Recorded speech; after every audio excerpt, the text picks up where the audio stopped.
Hello, my name is Luna, but most people in Willow Creek know me as Mrs. Carter, the retired elementary school teacher, who walks every morning at 6 a.m., drinks unsweetened Earl Grey, and still irons her linen napkins like it's 1962 on the morning of my 70th birthday. I did what I always do. I got up with the first rays of sun, brewed a strong pot of tea, and made my oatmeal exactly the way I've done for decades. No sugar, a pinch of salt. I wasn't planning anything special.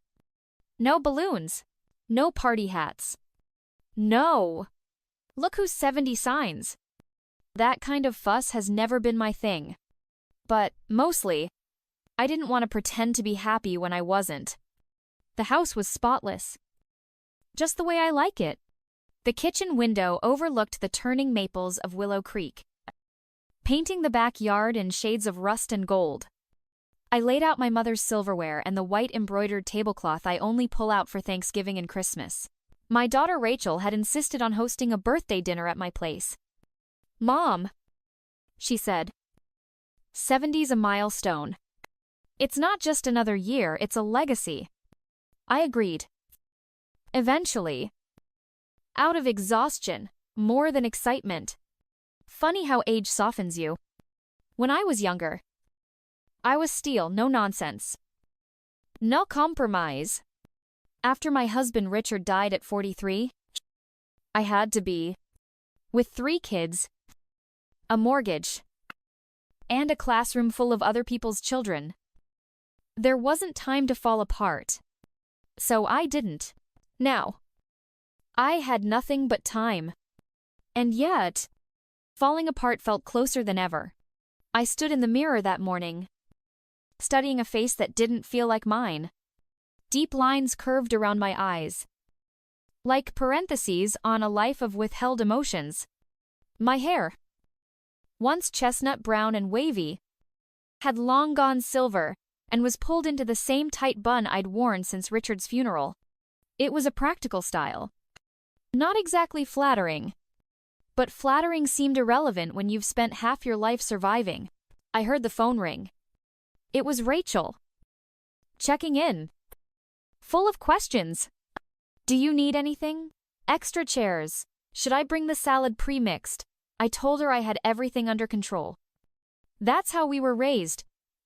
Handle your own mess. Keep things tidy. Don't ask for help unless you're bleeding. After the call, I checked the oven. My apple pie, the same one I've been making since my mother taught me in 1959, was golden and bubbling. The scent of cinnamon and vanilla filled the house, and, for a moment, I felt like a girl again, baking in her mother's small kitchen. In rural Vermont, guests would arrive in a few hours. Rachel and her husband Greg, their daughter Olivia, my son Michael and his wife, and their 2 kids, a handful of cousins and neighbors, people I loved, people I tolerated, and, of course, the one I wasn't sure would show up at all, Brandon, my grandson. Brandon had once been my shadow, as a boy. He'd spend weekends with me digging in the garden, asking about my childhood. Always so tender. But life had changed him, hardened him. Maybe I had, too? Since his divorce from Claire, my former granddaughter-in-law, I'd barely recognized the man he'd become. Still, as I set out the plates and polished the serving spoons, I thought of him. I hoped he'd come. I hoped he wouldn't ruin it. But deep down, a voice whispered something else entirely. Maybe this birthday wouldn't be a celebration after all. Maybe it would be the beginning of something I hadn't allowed myself in years. A change. By 5 o'clock, the house was filled with the sound of footsteps, soft laughter, and the clinking of glass. Rachel came in like a storm, arms full of gifts, giving loud compliments. I knew she didn't mean, "You look amazing." "Mom?" she said, kissing my cheek. I looked tired. We both knew it. But in our family, holidays demanded kind lies, so I smiled and thanked her. Greg followed behind, carrying folding chairs and a bowl of store-bought coleslaw. Michael arrived next, quiet, reserved, looking more and more like his father with each passing year. Olivia, my granddaughter, gave me a quick hug before escaping into her phone. Barely noticing the pie I had spent all morning making, I moved through the evening like I had done for decades, serving plates, filling glasses, making polite conversation with people who had no idea what 70 felt like when it arrived quietly, full of bruises. The body and heart couldn't explain. At 6 sharp, we began to sit down for dinner. That's when he arrived. The door slammed hard enough to rattle the hallway mirror. Brandon. He didn't take off his boots. He didn't look anyone in the eye. Just strode into the dining room like a man entering a courtroom. "Sorry I'm late," he said with that half smile that meant the opposite. His eyes were glassy. He smelled like whiskey and cold smoke. My stomach dropped. He kissed my cheek, mechanical, sloppy, and dropped into the empty chair beside Olivia, who shot him a disgusted look and turned away. The table went awkwardly still, and for a few minutes, we tried to ignore it. I ladled soup. Rachel passed bread. Someone mentioned the weather, but Brandon didn't eat. He drank from a bottle of red he brought himself. "So," I said, gently, "how's the griddle barn doing?" His jaw tightened. "Could be better," he muttered. "Not that anyone cares."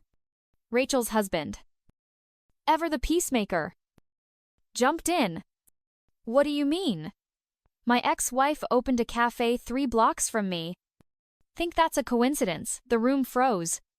"She has every right to build her business," I said calmly. "Willow Creek isn't exactly Manhattan." Brandon turned to me with narrowed eyes. "Of course you'd say that. You're her biggest fan. What's she told you lately? That I ruined her dreams, that I'm the villain in her story. We don't talk about you." I said, "Not entirely true, but close enough." "Yeah. Right." He took another long sip. "She plays the victim. That's what she's good at. And you? You never saw me." "Not really. You only saw what you wanted to see." "Brandon," Michael warned, voice low. "No." Brandon snapped. "Let's talk about the fact that my own grandmother still has lunch with the woman who burned my life to the ground." I stared at him, at this grown man with a boy's fury and a broken man's bitterness. "Claire's not trying to destroy you," I said, voice calm but firm. "She's trying to rebuild herself. Maybe you should try that." The silence was heavy. And then it broke. His voice rose. "You always took her side." "That's not true." "You loved her more than me." I stood, slow and shaky, to meet his rage eye to eye. "I loved you deeply. Still do. But loving someone doesn't mean excusing everything they do." And then he shoved me. Not hard. Not violent. But sharp. Sudden. Enough to send me off balance. My hip hit the edge of the table. The room fell silent as my plate clattered to the floor. For a second, no one moved. Then Rachel screamed. Mom, Michael, and Greg rushed to my side. I waved them off. "I'm fine." I lied.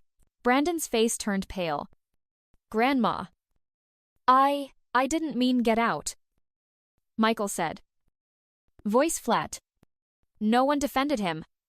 Not one. He stumbled back, muttered something like, "Sorry," and was gone.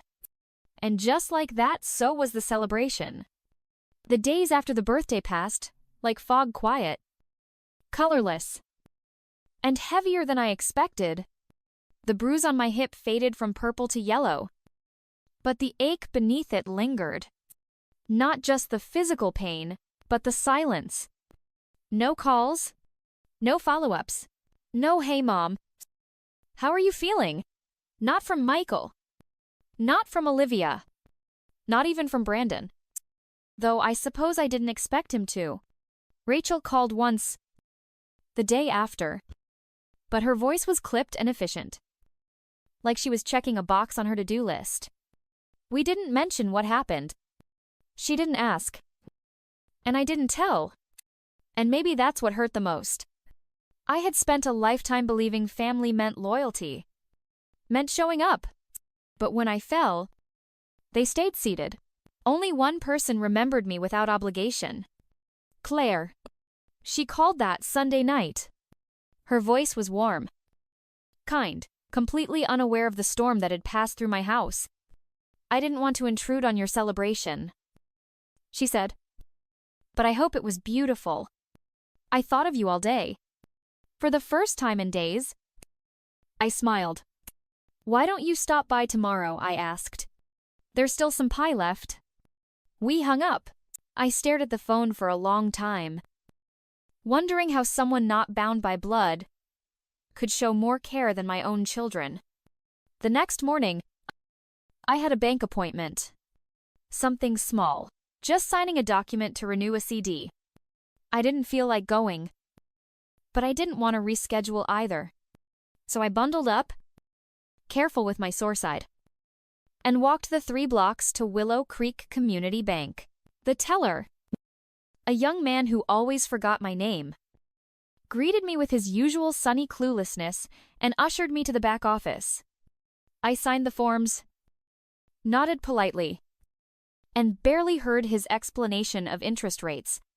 As I was tucking the papers into my purse, something crinkled in the pocket. A lottery ticket. I had completely forgotten about it. 3 days before my birthday. I'd bought it at the corner market, mostly to humor the cashier, who had insisted it was a lucky one. I had laughed. "I'm 70 years old," I told her. "Luck left me at 43. But I paid the $2 and stuffed it into my wallet anyway. Now, out of curiosity more than hope, I walked to the newspaper stand across the street. I bought the local weekly and flipped to the last page.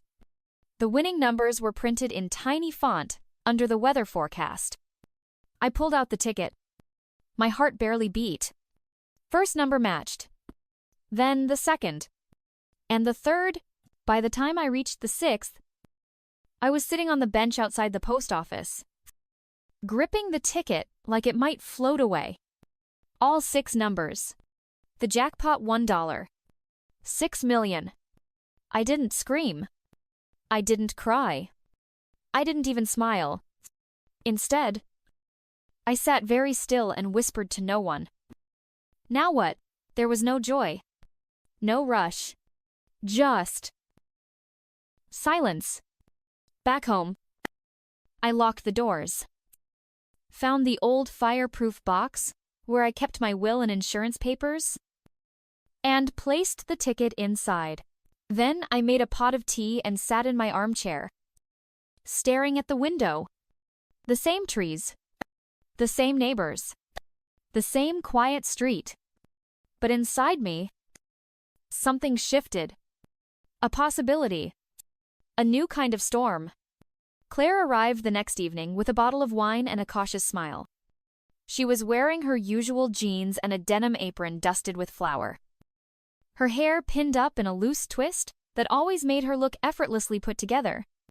She smelled faintly of yeast and cinnamon. "I hope this goes with whatever you made," she said, handing me the bottle. "It's plum pie tonight," I said, stepping aside to let her in. "An old family recipe. Then it'll go perfectly." She smiled, and I saw the nerves behind her eyes. Claire was always polite, always gentle, but there was something different in her tonight. Guarded? Maybe. Or simply tired. We ate at the small table in my kitchen, under the soft hum of the overhead light. I poured the wine, though I didn't drink much. After Richard passed, I never developed the habit. Tea suited me better.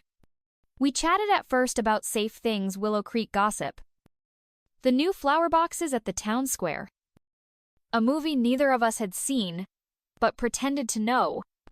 But after the second slice of pie, I put down my fork. Claire, I said, tell me what you'd do if you had the money to expand. She blinked. Expand your cafe. I know you've dreamed of more than just 6 tables and a chalkboard menu. She looked down at her plate, then back up. Her face suddenly bright, with something I hadn't seen in a long time. Hope. I'd rent the space next door, she said slowly. It used to be an antique store. It's been empty for months. I'd knock out the wall, build an open kitchen, redesign the dining area. Something warm, inviting, Mediterranean-inspired, light, fresh, clean. What's stopping you? She laughed, bitter and short. Money, permits, contractors, equipment, $100,000. Maybe more.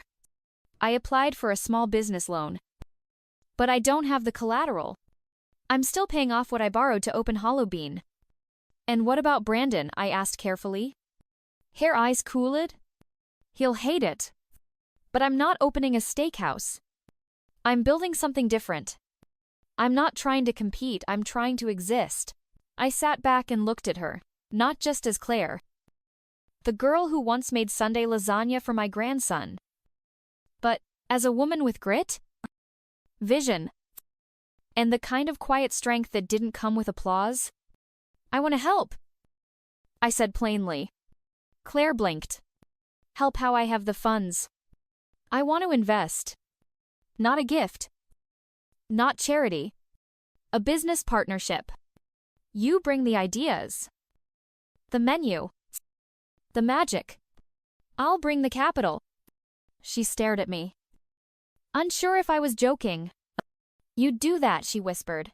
Even with everything, especially because of everything.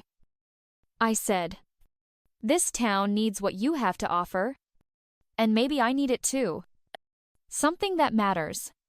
Something that's mine. She sat back in her chair, speechless for a moment. Then she smiled. Small. Stunned. And real. Okay, she said finally. Let's talk. The renovation took 8 weeks. 8 weeks of dust, saws, architectural blueprints, and more coffee than any human should consume. Claire and I met every morning at 7 sharp, she in sneakers and an apron, at me in slacks and a notepad. The once abandoned antique shop next to her cafe was slowly transformed into something radiant. Light oak beams, white stone tile, open kitchen, hanging vines and pale blue ceramic plates imported from a supplier in Vermont. We renamed the place Holloway, in honor of Claire's grandmother, Eleanor Holloway, the woman who taught her to cook, to take risks, to believe she had something to offer. I insisted on the name. It sounded elegant, timeless. By December, the restaurant was ready. The night before opening, Claire stood in the middle of the dining room, staring at the flickering pendant lights above each table. Her eyes glistened. I never thought this could happen, she whispered.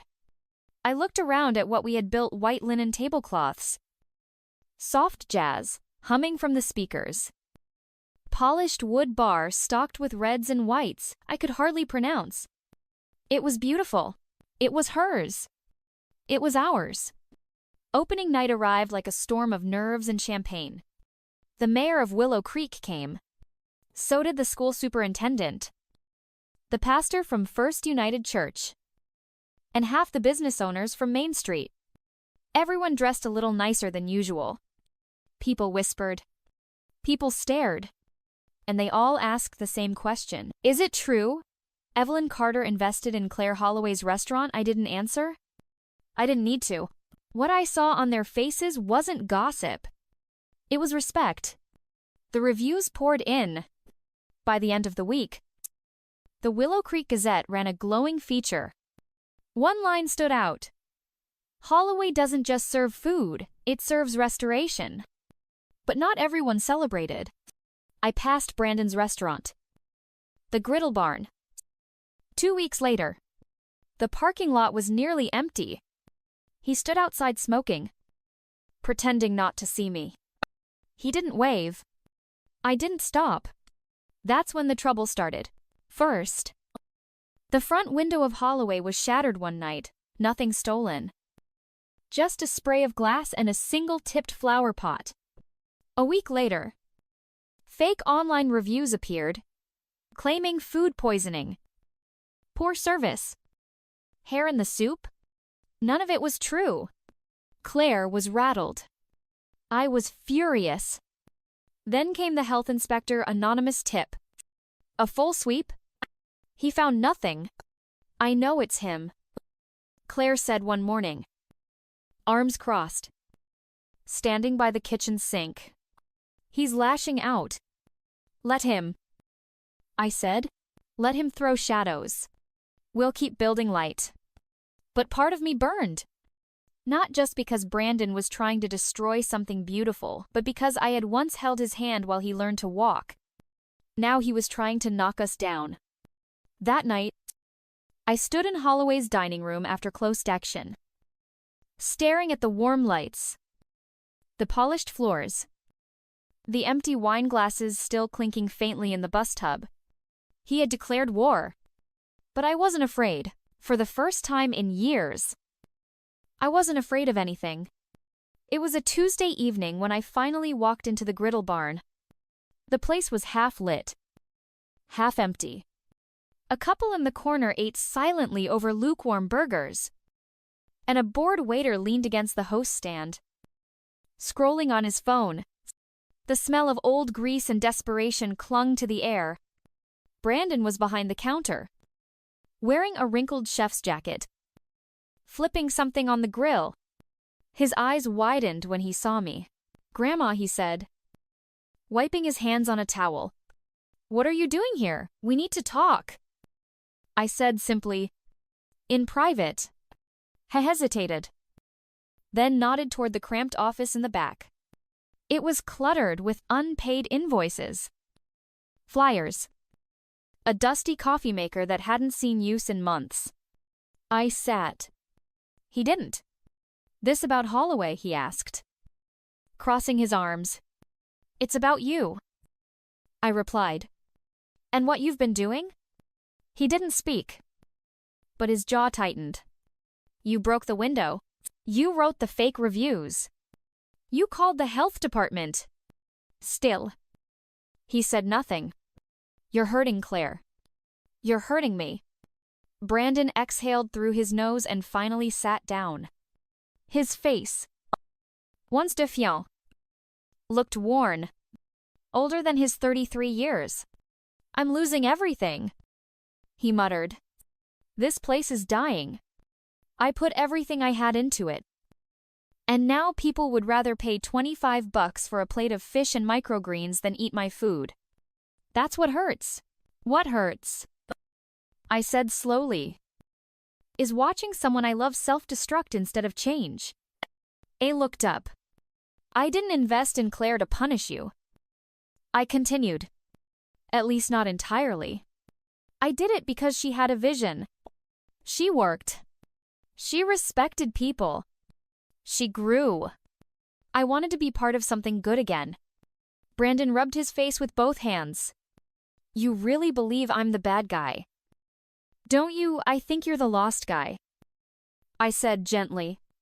He sat in silence for a long time. Then, finally, "What do I do?" "Grandma, what would you do if you were me?" "I'd stop fighting a battle that's already lost. I'd sell the restaurant before the debt buries you. I'd move somewhere new. Start over. Learn. Apologize." He scoffed softly. You make it sound so simple. It's not simple, I said. But it's right.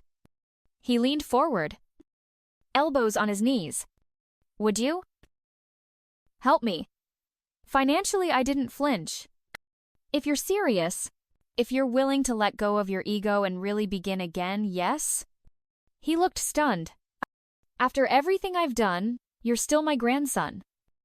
I said, but I won't support cruelty. I'll support courage. For the first time in years. He looked like the boy I used to know. The one who used to bring me wildflowers in a paper cup. The one who believed he could be something great. I'll think about it, he said. I stood. Don't think too long. Some doors close forever. And then I left. I didn't look back. But I hoped he would walk through one of those doors before it was too late. 2 weeks later, Brandon called. I sold the restaurant, he said. His voice was steady. Almost Sirena. A couple from Fort Wayne bought it. They're turning it into a Mexican bistro. That's a smart move, I replied. And I meant it. There's more, he added. I accepted a job offer. Line cook at a new spot in Chicago. It's not glamorous, but it's a start. That's all anyone needs. I said, a start. There was a pause. Thank you, he said softly, for not giving up on me. I gave you space. I said, you're the one who chose to fill it with something better. The day before he left, Brandon stopped by the house. I made him apple pie, his favorite, and we ate quietly at the same table where so many birthdays had been celebrated. So many arguments had once simmered. But that night, there was no tension. No bitterness. Only stories his childhood summers. His grandfather's fishing trips. The time he tried to make blueberry pancakes and turned the whole kitchen purple. Before he left, he handed me an envelope.